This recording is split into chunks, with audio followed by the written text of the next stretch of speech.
Hi everyone, and thanks for joining part 2 of our Insights webinar series.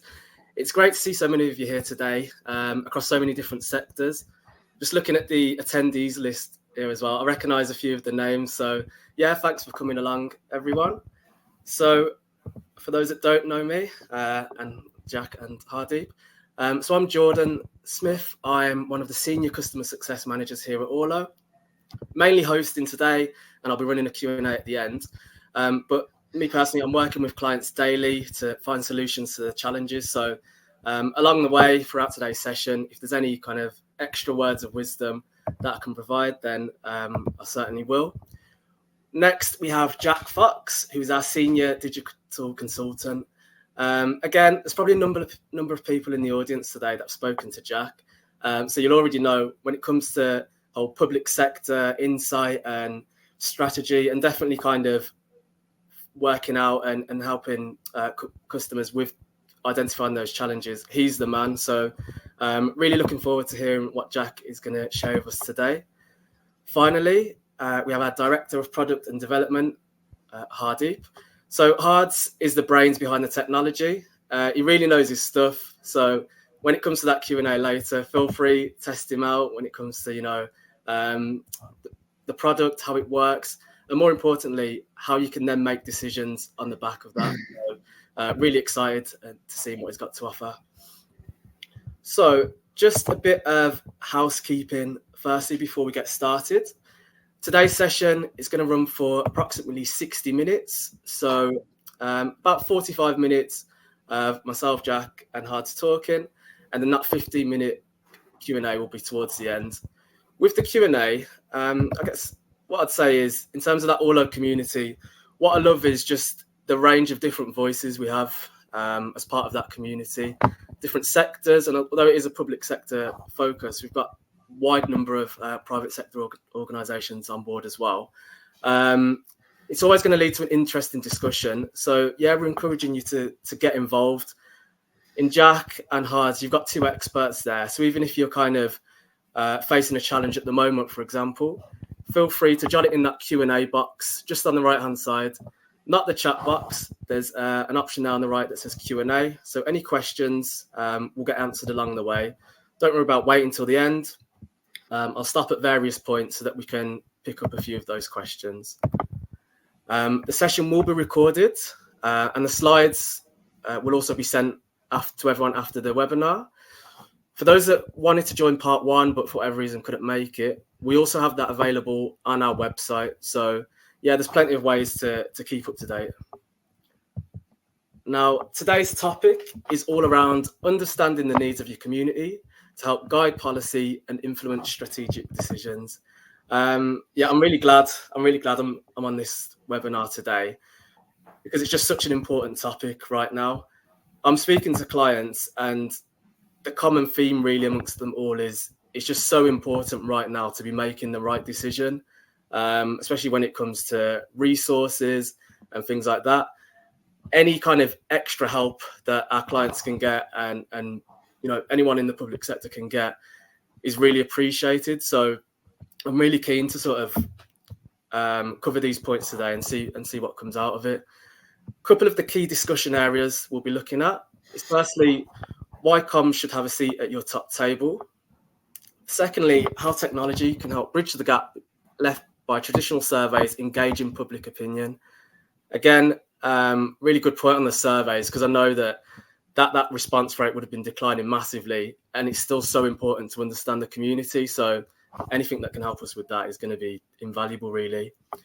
Finally, the impact that this information can have on wider business objectives like net zero and recruitment. And I'm sure Jack and Hards are both going to share real world examples of how we can actually use the technology to help with our objectives. Again, Q&A, just to reiterate, at any point you want to ask a question, leave it in that Q&A box and we'll get right to it. But without further ado, I'm going to hand over to Jack. Thanks, Jordan. Nice to see everyone again today. Yeah, really exciting topic and really looking forward to connecting some dots together. So what we're going to do is start to try and link together some key themes that we're seeing around building trust, why that's important for your community in terms of gathering feedback, how that extra data and insight can support your decision making, but also how that impacts having directors, especially comms directors, sat at the top table with data and insight that's going to actually make a big difference to the success of your organisation. And so, quite simply put, at Orlo, community and the success of community is extremely important to us. Our vision is to create stronger and more resilient communities. But it's not always easy to do that. It's a long journey, and there's a lot of kind of difficulties in communities at the moment, and some big hurdles to navigate. But one of the things that we do know as an organisation is building trust is extremely important, and we've got some areas and advice into how to actually do that proactively. One of the things that we're doing in terms of our mission that supports our vision is to help organisations bridge the gap, so between them and their residents, to build trust through the conversations that they're having. So every single member of our kind of team at Orlo that's working towards this vision and mission is involved in the communities that we support as well. So we really understand the challenges that public sector are going through, which really helps.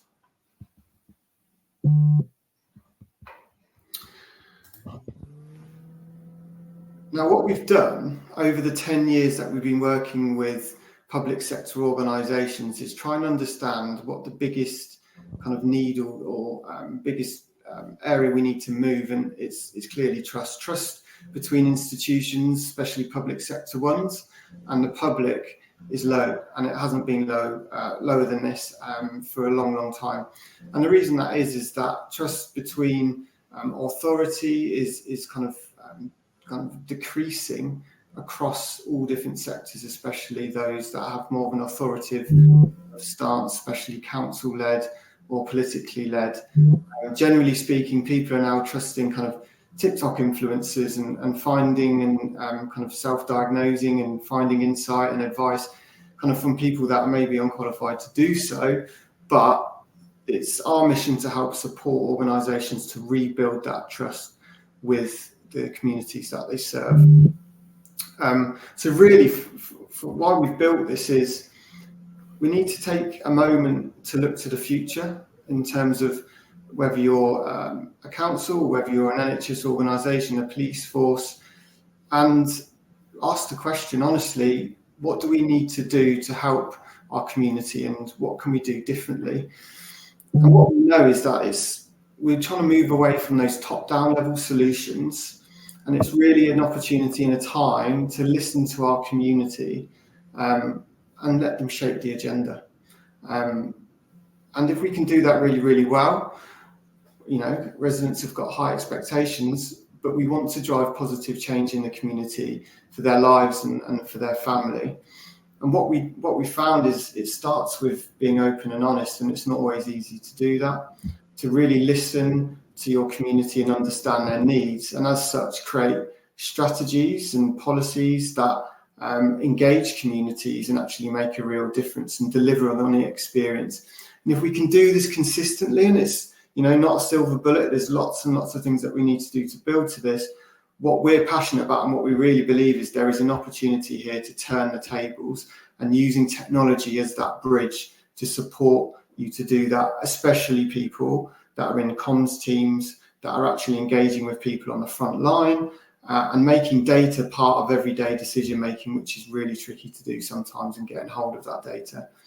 So what we really need to do is use it to reshape policy and how we deliver on public policy itself. So it's a really exciting opportunity. Now, the state of play and the reason why we've created this model and to support organisations to help them build trust with their communities, to engage with them better, is 34% of UK adults, only 34% of them trust their local governments to make decisions that they really believe in. And how do we start to actually move the needle with this and increase this percentage and make sure that, more and more residents feel like they're being listened to? Well, one of the tactics that we've got is to survey and go out there and ask for their opinions. And this is a really valid way, but it doesn't paint the whole picture.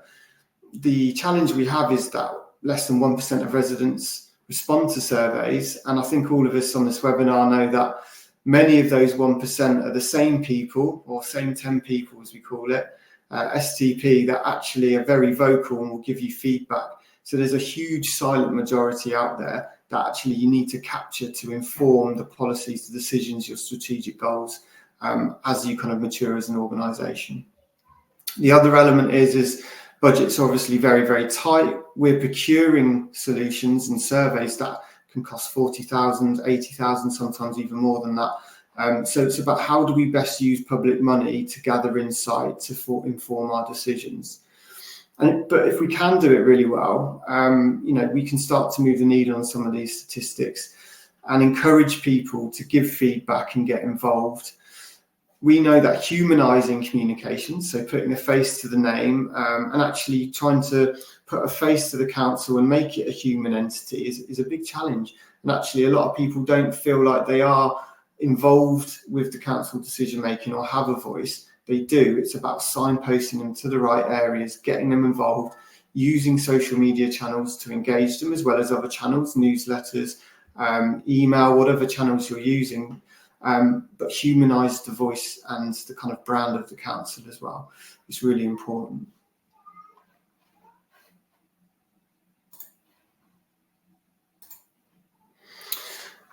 And what we want to do is start to utilise these channels effectively and the most effective way to support decision making, to support policy change, but it's really tricky to do across a number of different channels. But when we talk about listening, we also talk about action and making sure that campaigns are hitting the mark, that residents are engaging, they know where to go, they share their voice and you're acting on it.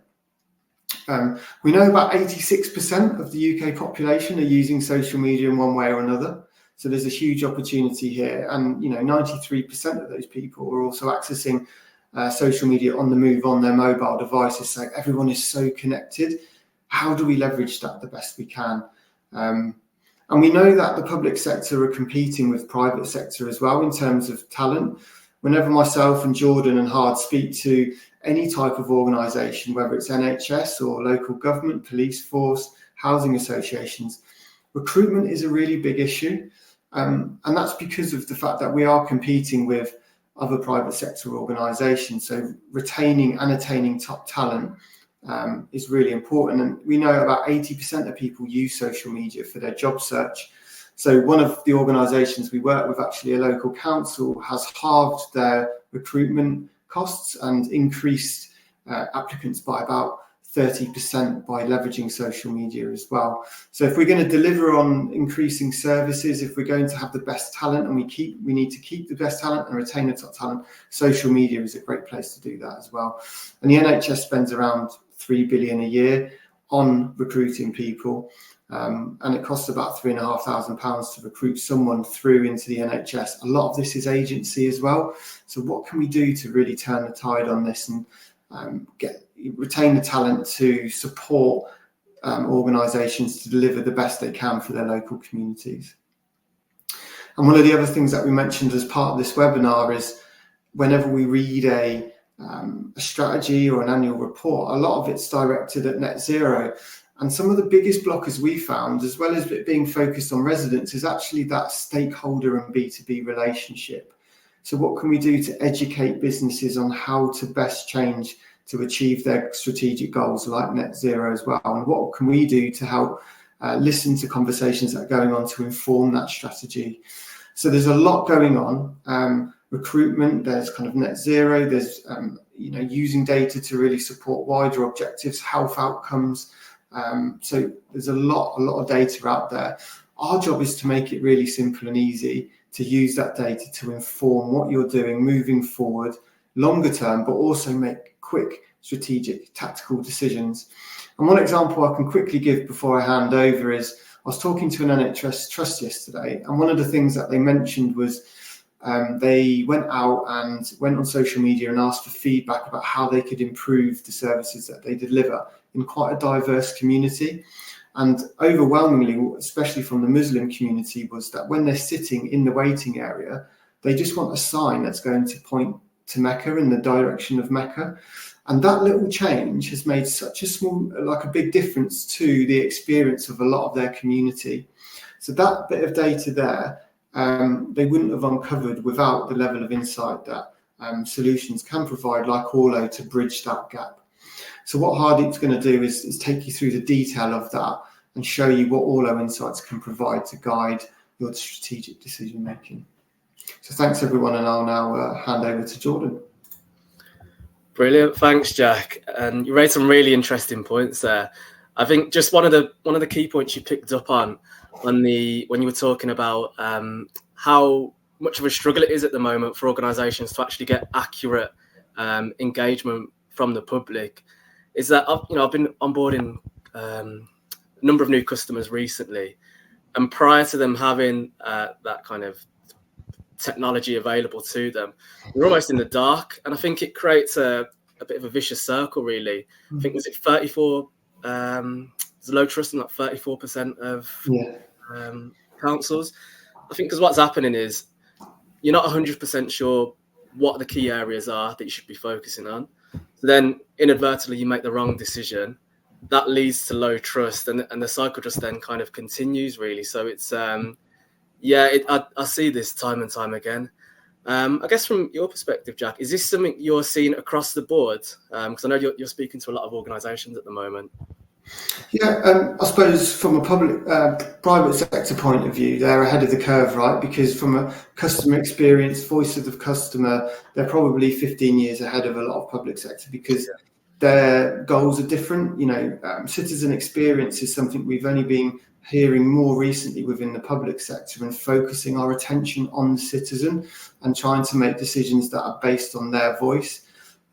We know that if we can do this really well, we're going to make better choices, and citizens are going to be happier with those. Surveys paint a certain amount of picture of what's going on, but there's so much other conversations that are happening indirectly that you're not aware of, conversations that are happening across customer services that can provide some fantastic insight to comms teams and to work strategically, feed that data up and start to build a more of a holistic picture of what the voice of the community really is. It's absolutely a challenge for pretty much all organisations in the public sector. There are some thought leaders out there, some organisations that are slightly ahead of the curve. But what we do know is that in terms of maturity, we've got a bit of a way to go in the public sector, but that's absolutely fine. And that's what we're here to do and here to help. And what we're focused on is exactly that, is solving that problem and working together with public sector to increase trust and public satisfaction. And so, that's probably my biggest kind of comparison to what's going on in the world, and why. I suppose actually thinking about it, it's not just a UK-based issue either. We know that trust is low and these problems exist worldwide between institutions and citizens. Definitely something that we're seeing right across the sector. Yeah, agreed. And I'm guessing there's people in the audience that can definitely resonate with that. I think just before we move on and actually look at identifying these issues, it'd be interesting to see actually within the audience whether people actually are fully aware on the biggest concern amongst your community at the moment. We have, if you look on the right, there's a poll. If you've got a second, fill that out and see if one of those options resonates. Really, it'd be interesting to see if there are any themes across the audience, and then we can have a bit of a chat about that a bit later. But for now, over to you, Hards, to talk us through some of the Orlo platform. Thanks, Jordan. Thanks, Jack. And I think that's a really good segue at the end there about the voice of the citizen. So I think the crux of most of this is around decision making and understanding the impact that the decisions you have had on these communities. And ultimately comes back down to the voice of the citizen and how they're feeling, what they're thinking. And if you're having the positive impact, because you're all working flipping hard, there's no doubt about it. And most of you are working even harder with less budgets.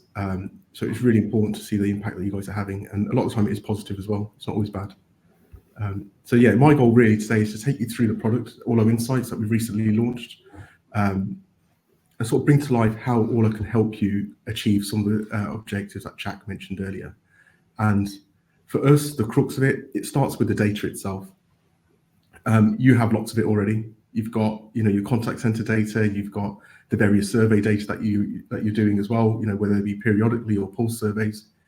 But there's also this wealth of data that, if you're an Olo customer, we already have. So that's all those conversations that are in your inbox coming in from the various social channels. Obviously, recently we brought in Nextdoor, and I think in about a week or so's time as well, you'll have the TikTok comments coming in on any posts as well. But also things like live chat and the chatbot conversations that we have. And we know, particularly in the transport sector, they're definitely grasping on WhatsApp and managing conversations through there as well. So imagine we could give you insight or intelligence into why are people contacting us, what are they happy about, what are they unhappy about, what changes should we make based on the contact that we're actually experiencing. We supplement that further with a partnership that we have with LexisNexis. So you may have heard of these. These are, the leading provider of press and media data. So this is everything from, Mumsnet, as you saw in the diagram on the previous slide, through to things like The Guardian, where, you've got articles behind a paywall, which we can give you access to. We can search all of that. I think Jack said on his slide earlier, there's 2.5 million sources, but within that are billions of articles that we can search through and scroll in pretty much real time. We also have partnerships with review sites, so companies like Trustpilot, Google Reviews, the App Store reviews, you can name it, review site, we can pull in information on there as well. And that's where you get quite a wealth of that survey data, which is more transactional. So once they've had an experience with you, they'll likely go on these sites and leave some feedback, and we can gather that as well and put that alongside the other sources of data. And then additionally, Twitter and Facebook as well, we can search across the public sources on there. Twitter, we were just talking earlier today, or X, I will get used to it one day, is a bit of a controversial site at the moment. And people are feeling that it's definitely becoming a bit more right-wing, a bit more extremist in certain views. However, if you believe what Elon Musk says, I think a tweet he put out this morning was 1.2 million people are joining Twitter every day, which isn't something actually I'd expect to hear. I thought the opposite may be true, but it's still definitely a place where conversations are happening, and it's a site that we're monitoring quite closely.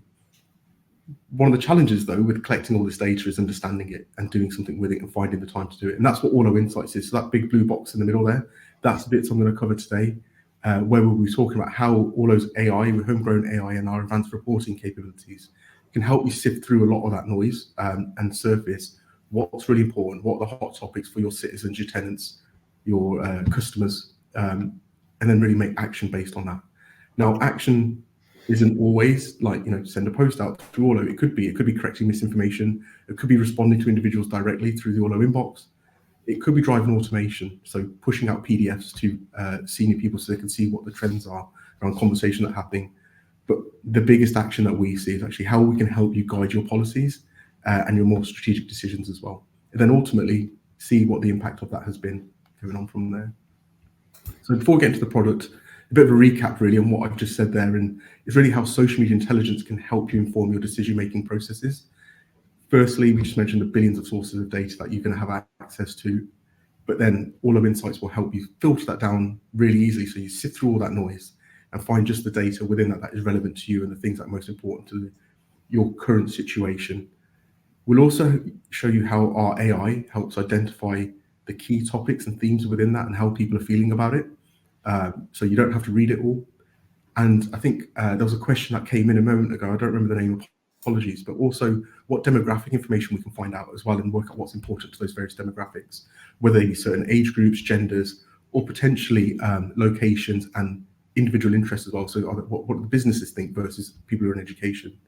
And then finally, emotion detection. And this is something I'm quite passionate about. I think it's been table stakes that people do sentiment analysis, but emotions are the real driver behind a lot of human behavior. And it's really important to identify what makes people feel nervous, where people are feeling anxious, where people are feeling joyful and happy, and use that to help you guide your decision making.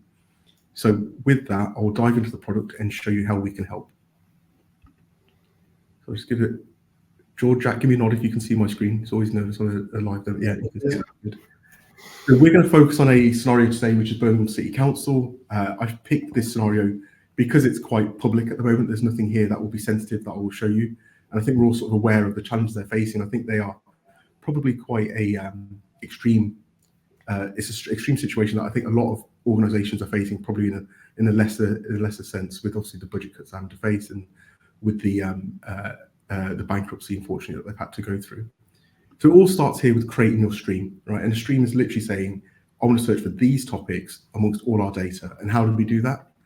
We've got a really easy to use sort of Boolean search builder, logic builder here, where you can start to plug in all the things you want to search for. So here we want to search essentially the web for any mentions of Birmingham City Council, Birmingham Council, any sort of variation of BHAM, Birmingham, all of those. But we want to exclude any mention of Alabama. And if I wanted to, I think there's a Birmingham in Canada as well. I can keep building this out. Let's do that here. If I can spell. So here's where I can say, yeah, I want to know any mention of any of these words, but not anywhere where they also mentioned Alabama or Canada. So we just try and keep it hyper-local to the UK. What we do at the top here, because this can be a bit overwhelming for people, even though it is quite simplified, is we try and spell it out. So if this reads out what you want to achieve, then we've built that query that you really wanted. So here we're going to search for any mention of Birmingham City Council, Birmingham Council, or BHAM Council, but we want to exclude any mentions of Alabama and Canada. So that hopefully will give us what we want. And then it's just a case of selecting the sources that we want to select from. So there's a massive swathe here that you've got a drop-down menu from that you can select. And this includes things like podcasts, YouTube, etc. as well. So it's quite fully featured. And then I mentioned earlier as well, touched on it, Facebook as well. So if there's public pages on there, I know where I live, there's a public community page where I can pull that into Orlo Insights and we can be analysing that as well. We give you the ability as well to search on retweets. It really depends on your goal here. I think Orlo Insights can provide you with a great power in identifying something that's just gone viral. And the easiest way to do that is by including things like reposts or retweets. If you don't want to see duplicates of data, then just switch that off. It's pretty easy. And at that point, we just click Save Stream. So I've created this query about a week ago. And what that does is then start pulling in all that data in real time from the various different channels. And then you get access to reports that are available out of the box. There's a couple of things I want to highlight to you straight away is, firstly, we've captured over 6,000 bits of data from all those various sources, and without even having to read any of it. And I know this is stating the obvious for those who do watch the news, these are the biggest issues. The budget constraints across the council, this new bankruptcy that they're having to go through, backlash around certain comments that some Conservative MPs have made around the recent budget. Obviously, elections are coming up, and then you can dig into each of these and see what those key topics are. Interestingly, though, however, there's a lot of positive in here as well. And that often gets sort of ignored, but using this to sort of say, well, actually, people love that we're doing this stuff. They love that we're encouraging active travel. They love that you're developing schools. Maybe that's what things we need to do to start win over our community again. But we also need to sort of correct, right? Yeah, there have been budget constraints. Yes, council tax has gone up, but what is the end impact of that? So what could you do? What communications could you share up? Say, these are the things that are going to get better as a result of the budget cuts. So don't just leave it to that one announcement that happened a few weeks ago. Typically as well, what happens is you collect enough data, everything starts to sort of fall to the middle there when you start to do averages. So the sentiment score there, no surprise that it's bang on in the middle. But you can also see there's a polarized view. There's a lot of people happy about stuff and a lot of people unhappy. And you can interact with all these graphs, click into them and see really what's driving each of those. But we also have this trust indicator as well. So those of you who are on the webinar last week, we showed you how Orlo has this unique algorithm that we've developed with research from Harvard Business School to show you how trusted you are as an organization and what the drivers are behind it. And what you can see here, again, no surprise, but I think this is quite typical of a lot of councils and public sector organizations. Trust is low. Jack shared some stats earlier. It almost mimics exactly the stats that he talked about there earlier as well. But it will also give you an idea around what's causing that mistrust or distrust even. So obviously the budget crisis and also conservation issues, some of this related to HS2. These graphs reports are fully customizable as well and shareable. So if you want to PDF this up, export it out, or you want to automatically share it with your team, you can do that. You can completely change how any of these look as well. You can see graphs like this, so you can see any spikes of data over time. And then again, just referring back to that question that appeared in the Q&A, we'll also show you the various demographic information that we capture, such as the various age groups and genders as well, that are talking about the topics that we searched for earlier and what the sentiment breakdown is here. And I think this is probably one of the most concerning things for us. with the elections coming up, and we know this community is the least engaged, and we want people to vote and really share their opinion. It's what can we do to better engage these communities through social channels, through using channels like TikTok, maybe, where we know that a lot of that community are sort of like communicating with each other. How can we get in there a bit more to sort of encourage these people to share their opinions further with us? So be on the channel they want. We want to see these numbers of engagement increase massively to help better guide your decision-making process. And then also we can see, right, when certain announcements go out, whether they've been seen positively, negative, you can drill into these, and then finally here, what are the key emotions that our communities are experiencing, such as here, disappointment, disapproval, confusion tend to be the main emotions right now, based on the last week of searching for mentions of Birmingham City Council. But really, we'll see spikes like this in the data and think, why, what's caused that? What's going on? And in that, we can literally just click on it, and we automatically cluster all the results. So where we had over 1,000 bits of data in there, without having to read it, we can click on it within seconds. You have what the main causes of that conversation is. And this was literally the day that the budget was released and what the general consensus of that conversation is. So I feel like I'm being really negative here. But unfortunately, I suppose this is quite a topical thing that's happened recently, and a lot of other councils and public sector organisations are potentially going to have to go through with these budget cuts. But yeah, this is really what they're talking about here, and how communities are feeling that they've been abandoned essentially because of this, and services are being cut and they're getting less for their money and council taxes going up. So what is it that we can do to better engage with our communities, to just explain to them the positive things that can happen as a result of it? Interestingly, you might see some bit of randomness over here. Thankfully, these are like very small in topic, but obviously the local press have been picking up conversations around certain controversies that have been happening in the royal family lately with the photoshopped images and so on. So you will get bits of randomness in here, but this is really the key thing here. You've got 1,000 people talking about this. Again, we want to talk about in this webinar how we guide strategic decisions. And what we're highlighting here is through this SWOT report, so SWOT analysis, for those who aren't aware, is where your strengths, weaknesses, opportunities and threats lie, is what's working really well. There's obviously been Ramadan's currently ongoing across the world. There's quite a large Muslim population in Birmingham, and actually, there's a lot of things happening around cultural diversity and making sure that people are feeling safe in the area as well. And then conversely, where are things not going so well, and where does more focus need to be placed on, particularly around gun violence in the area and street cruising, so this is where people are racing on roads. I live not far from the area. Our office is in Birmingham, so we know there's a lot happening here already, but more apparently needs to be done if you listen to this data here. So again, these are the areas that matter most to your communities, and these where they're really happy. I'm not going to click in some of these just because these could get potentially quite sensitive, but this graph is something the organisation that use Orlo have found really beneficial. So we're able to highlight, using our algorithms and AI, where there's been people identify Birmingham City Council being quite weak in the services they provide, where there are opportunities for improvement. So this algorithm will automatically highlight where people have made suggestions for improvement, and where they think, if you did these things, it would make their lives a lot better.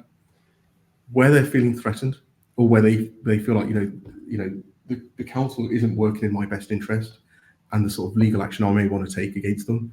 Believe it or not, one of the biggest bubbles in there is potholes. So the compensation claims that people make, so these are commercial threats now to the organisation rather than necessarily legal threats. In here, with every pothole damage that's caused to a car, you can claim council's got to pay it out. So this is an area that they need to focus on. I know that from clicking on it earlier, but also focus on where you're doing really well. And I know this is quite a brutal graph to look at because it's just a lot of bad, but the idea is to start focusing on some of the positives in here as well, and making decisions based on where people are presenting opportunities to your idea. So, there's 200 people in here who made a suggestion of some kind of improvement. I think, so just before you move on, I think the whole kind of AI aspect in this is a game changer for me. I think I've used similar tools in the past where it's just focused on keywords. And I think the issue you sometimes have with that is that you almost can't fully trust it to be accurate and then make decisions of this. I think the fact that it's actually almost acting as an extra pair of hands just gives you that accurate insight, which I think is amazing. Yeah, thanks. And that's where this is really coming in. So these are lots of people talking about something very similarly, but saying it in very different ways. And we're using semantic search and semantic analysis to say that semantically these are all the same things. Let's group them together in one bucket, which saves you having to read it all out and sift through it. So that's, it definitely goes way beyond the keyword search itself. And then can you engage with some of these people, let's say if they're, speaking amongst themselves and stuff like that? Yeah, I mean, I can come on to that in a moment, which is actually on the ACT piece. I should probably get there now. This is something I mentioned earlier around the potholes and the issues they're facing. And people have started saying, can I just go and fix it myself? Probably, I don't know if that's legal or not. But at this point, we could actually be pushing this person to our inbox in Orlo, and you could be responding to them and having a conversation with them. I think there's two bits of action you could take here. As if I was Birmingham City Council, I'd be responding to this person saying, this is what we're doing in your area. This is how you report a pothole, and this is roughly how long it takes to get them fixed. I know in Coventry City Council, I think they're spending 20 million, and they've mapped out all the roads that are going to get fixed.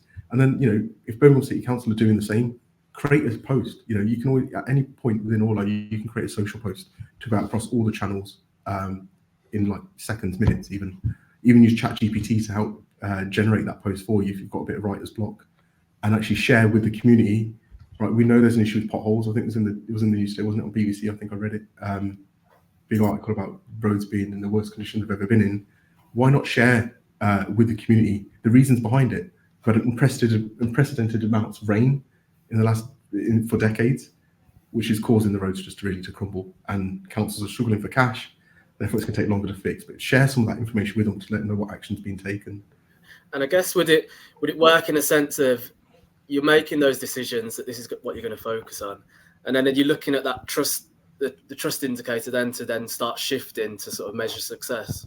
Yeah, exactly. So kind of here's one I prepared earlier type thing. Nice. As well as the big sort of query builder that I showed you earlier, you can filter these graphs by these reports by pretty much anything. So here's one that is the bane of every council, which is bin collections, and you can say, right, of the 6,000 odd bits of content we grabbed over the last few days, or we had, a small proportion of people talk about bins, and naturally everybody's frustrated about it. That's always the way. Trust is really low. But what is the changes you've made based on your recent budget announcements and how you're going to change spending?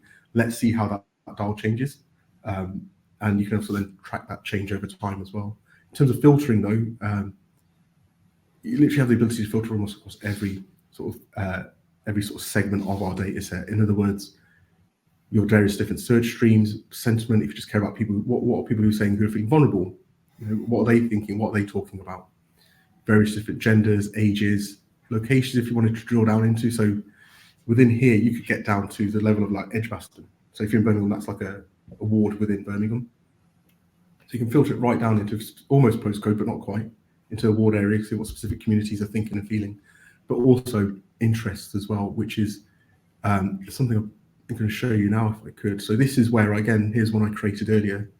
We've got this demographic report, which again shows you, right, if you're Birmingham City Council, we've got elections coming up, what is, for those people who care about business and finance issues, what are they talking about? What sort of demographic do they make up? Who are they? And what are their general emotions that they're feeling? So generally people who care about business and finance tend to be men 40 and above. No surprise from Birmingham, because that's where a lot of the data is coming from. But generally they're not happy, right? And then we can see within that, well, who are these people who are talking about it? Well, you've got this one person here, Greg Hans, who's put a post out, just the one, but his reach is quite broad. And then you can use these people to help engage with them, or in other words, engage with them to help you shape your policy, shape the decisions you want, because these are probably the key influences in that area. And actually they could be your advocates as well. So when you are doing good stuff and you make them aware of all the positive stuff you're doing, but get these people involved in that conversation with you, tag them in, have a literal conversation with them, get them to share your good work on your behalf. And similarly, if you want to sort just by who's talking about it the most, again, this query's only been running for a few days, but this person has already done 4 posts in that period of time and seem to have a decent following, for somebody who's probably not a celebrity. So could we engage them better? Let's understand what they're saying. You can click on this, see their posts as well. And then again, you can do that across the subsequent interests as well. So when someone's interested in business and finance, they tend to have to be a sort of cross section with those who are interested in politics and social issues and education and trade learning as well. So yeah, again, I'm going to be very careful about drilling into bits of these just because there are sensitive bits of information in here. But the crux of it is whenever you drill in, we have that clustering automatically there, so you can see what the key topics and themes are for each of these people, a bit like I showed you earlier. And sorry, just George, yeah.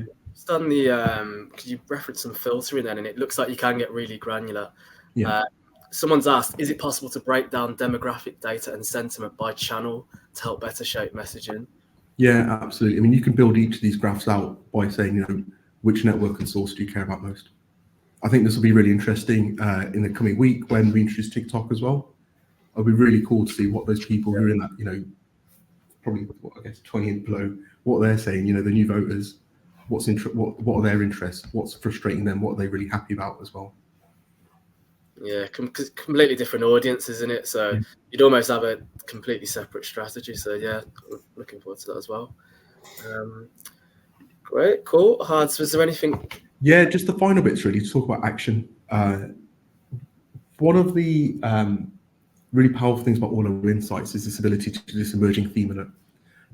And what this could be positive, it could be negative, but what we're able to do here is detect all of a sudden if a new topic's being discussed by a group of people within a short period of time. So this is essentially us detecting a potential emerging crisis or potentially something really positive that's being talked about as well. And we can send that to you via email, or you can click in here and see right here. So today, all of a sudden the conversation's kicked off in and around environmental issues, activism, preservation.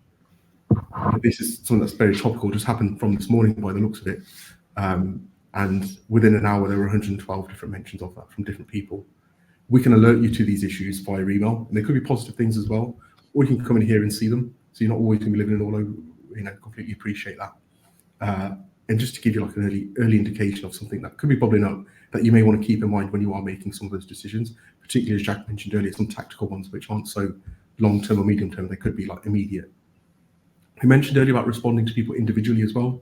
That's really powerful. I think it sort of gives them that wow moment. Like if I put a tweet out and it wasn't like in a big brother sense, but the council then responded to me and gave me something helpful, that's going to change my perception of them massively so. So I think giving that sort of love, that one-on-one touch is really powerful as well. And hopefully then they share the positive work that you're doing. We talked about creating posts to share, either to invite people to come and join in sort of discussion panels to help you shape policy, but also to share with them all the great stuff you are doing as well.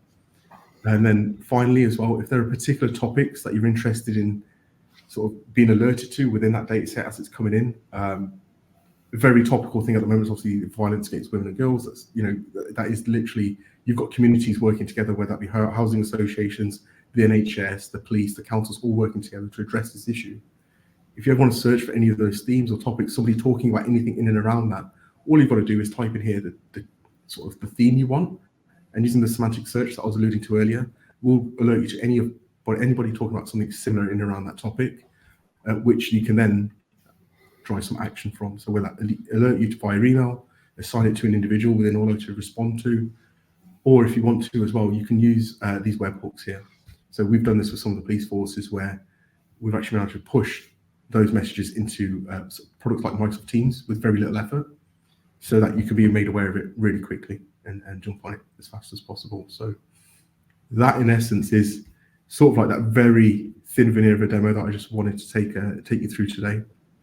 If I just jump back to the slides quickly, conscious of time as well.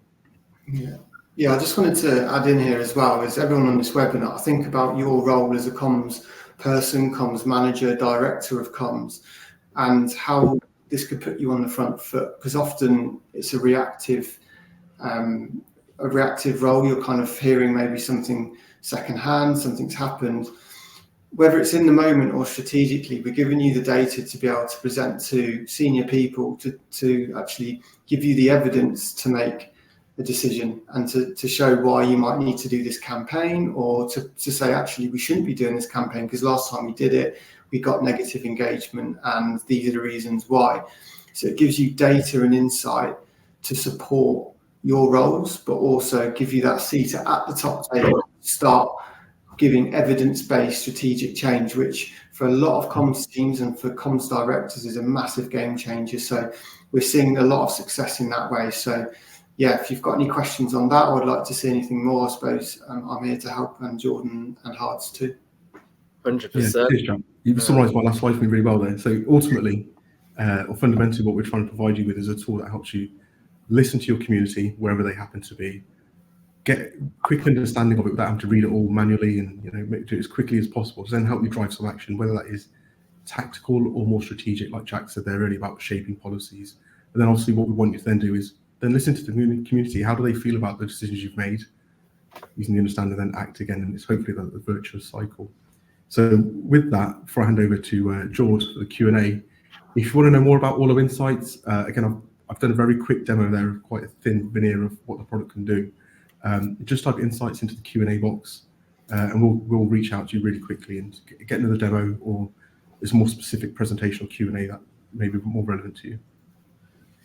Brilliant, thanks, Hard. And can I just say, perfect example as well. I'm just looking at the poll, the results of the poll, and actually insufficient funding is the biggest concern in the audience as well amongst our clients. So this is really relevant right now.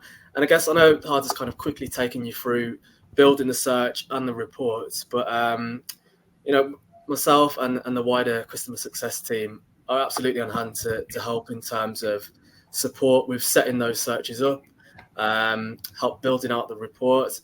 And because we are kind of in the thick of it with the clients currently, the best practice and knowledge we have is really high, if I do say so myself. So I'm gonna move on to some questions now. There's quite a lot of questions that have come in, so brilliant, thank you everyone. So I'll just start here at the top. I think that's one for you, Hard, maybe. Do you have any data on the differences in age demographics and levels of trust in the public sector?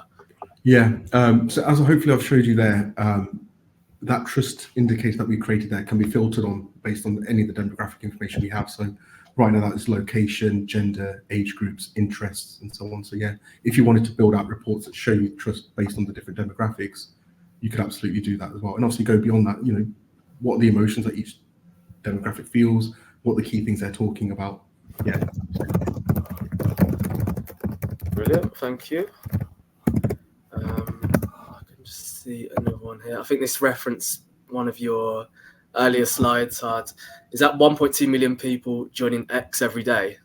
That's what Elon said. I'll find the tweet again later and make sure I'm not wrong, but I'm sure I saw that this morning that he said, because I found it surprising, but he could be right. Yeah, me too, to be honest. Just a couple here, because we've also got a couple of questions sent in offline. Just around the trust indicator, obviously that has raised questions, just because it's not something I've seen in other platforms. Yeah. Where are we getting that information from, Hard, and how reliable is the information? Yeah, so full transparency, whenever you're doing any sort of AI or any sort of emotion, sentiment analysis, anything like that, it's never 100%. But based on our tests, it's very, very accurate. I've worked in the natural language processing space for almost 20 years, and this is the best I've ever seen it. So yeah, I mean, I would rely on it. It's a good indicator. In terms of how it's developed, we used a bit of research that Harvard Business School had created, and some of what we know as well around what really creates trust. And for those who've been on the other webinar, for those who spoke to me earlier, probably going to bore you with some repetition, but trust isn't an emotion, trust is a belief. And when you say, I trust something will happen, or I trust someone's going to do what they say, or I trust it's going to be terrible, what you're really saying is, I believe it's going to be bad, I believe it's going to be good, or whichever scenario you want to go with. The way we've gone about it is, trust really has 3 pillars. The first thing is, do you believe that organisation is acting in your best interest? Do I believe where I live, Warwick District Council, is working in my best interest? That's the first thing.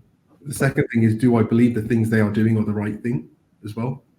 And then thirdly, do I believe the way they are acting on certain things, whether it be the policies they create or how they're going to fix all our potholes, do I believe they're doing it in a logical way?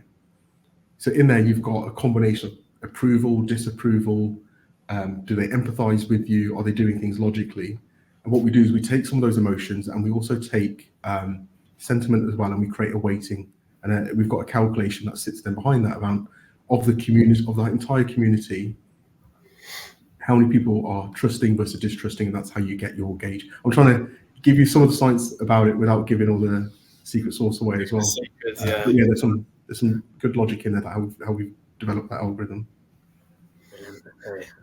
And then, well, Hards, you're in the quiz seat today. Someone's asked how easy is it to get insight information from your message inboxes and social messages?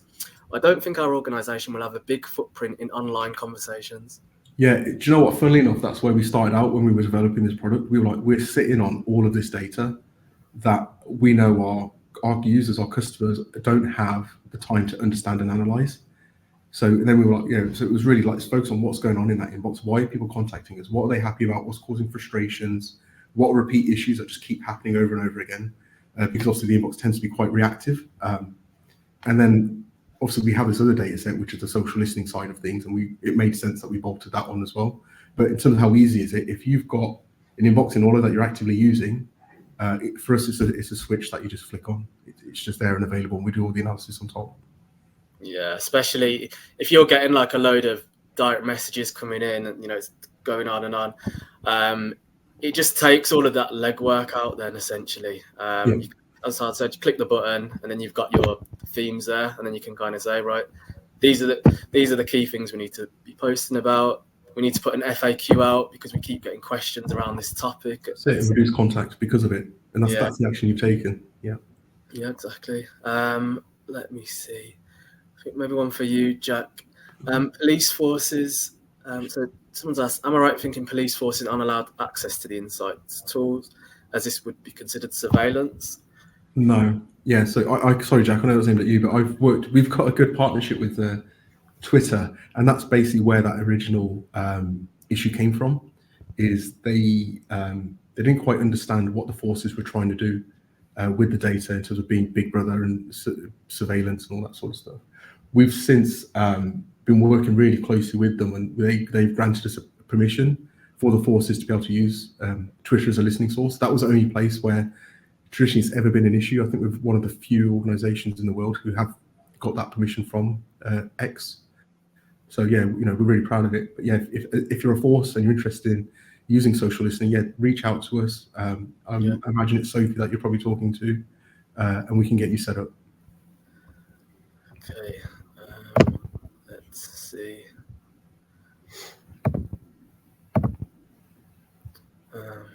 This is one for Jack. How important do you think closing the loop is when asking for the public's involvement and input on things? It's critical because that's what builds trust, and it shows that you've listened, you've understood, and then you've acted, and then you've fed back to the community. There can't be too many arguments of neglecting, I suppose, public opinion when you go out there and show what you've done. I think as public sector organisations, we're a bit hesitant to go out there and tell good news stories because we think, well, whatever we put out there, we're going to get some negativity back. Now, that is true to a certain extent, but it's about just building out your content in a way that over time tries to change the perception and the behaviour of the public. And it's not going to happen overnight, but the more that you listen, the more that you then implement a change, measure the impact using solutions like Insights, to then go back out there and say to the public, you told us this, we've made these changes, and this is what's happened off the back of it.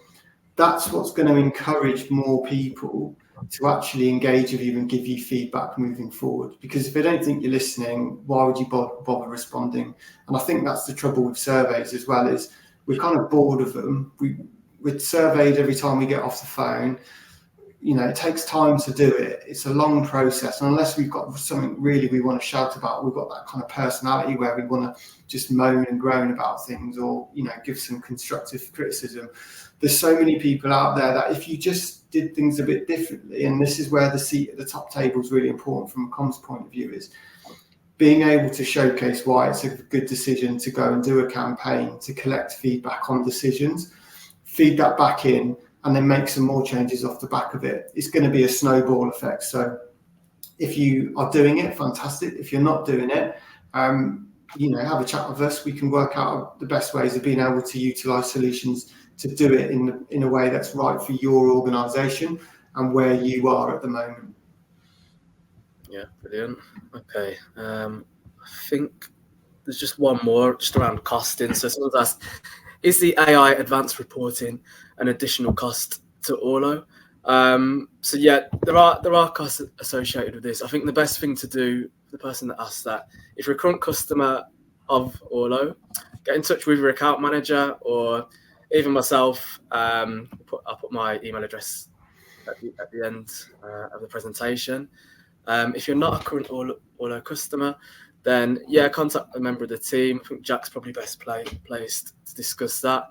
And then, yeah, we can have a chat around it. Obviously, there's different elements to the Insights platform. So, yeah, feel free to, I think, put Insights in the Q&A box, and then we'll reach out to you, actually. So, yeah, happy to do that.